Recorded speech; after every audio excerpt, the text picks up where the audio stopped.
Here is a brief update on G-LHMA, the Bombardier Global Express 6500 I was tracking just last Saturday. Now, I'd been watching that aircraft for about 5 days. Unusually, a chartered aircraft had been there for a while, but it slipped away from me later on Saturday, took off for Singapore, didn't land there, just tracked across, and we lost track of it over Southern Thailand. At about 7:45 Zulu on 19 April, my Saturday. So I was interested in knowing what happened to this aircraft, why it went off the radar. Had it turned around and landed at Hat Yai? I don't know.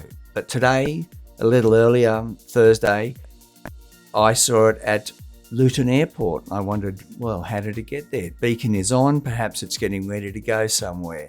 Where's it been for the last 4 days? I asked myself. So I set about trying to search ADSB Exchange for a bit more information on that. But there it is over at Luton. I would say it's getting ready to go somewhere. Quick shot of one of the BBJs at Canberra on Saturday, but there it is. Now, I wondered why anyone would want to have it sitting there for so long. It must have been someone with a bit of means.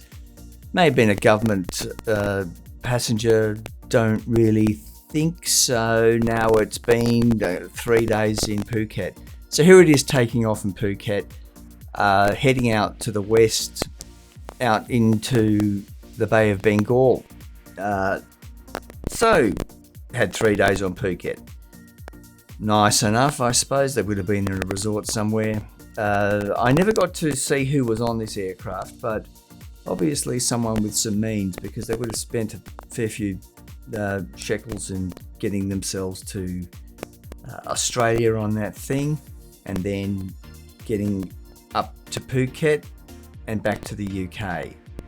But anyway, my thing these days is trying to track these flights. I've never actually sat down and tracked one all the way back from Canberra to wherever it came from. I think with this particular aircraft, it was an interesting exercise because it's still not visible on Flight Radar 24. It's one of those aircraft that like a bit of privacy, so to speak. I'm all for privacy, but this aircraft does switch its beacon off fairly regularly. Maybe it's a technical issue, maybe it's something else, but I think we're all pretty familiar with, very wealthy people like Elon Musk who like to retain their privacy, and they want to be able to travel around without people knowing about their movements. Fair enough. There are other sort of tracking systems that keep an eye on those aircraft. It's not like they're a danger to other users of the air. But here you go. This is the track over India, top of Turkey, and then we have it landing in Luton about 36 hours ago. Luton is its home base. The chartering company it belongs to is Luton based. Here's me in the background swinging the camera hither and thither looking at an A220. But focused on this right now, it's coming in to land at Luton on the same day, the 22nd, at 14:14 Zulu is when it touches down. So around about 30 odd hours ago. I'm making this recording at 6:30 a.m. on the 24th of April in Canberra time. But there it is, shows you the track. Flight radar is only useful for so much.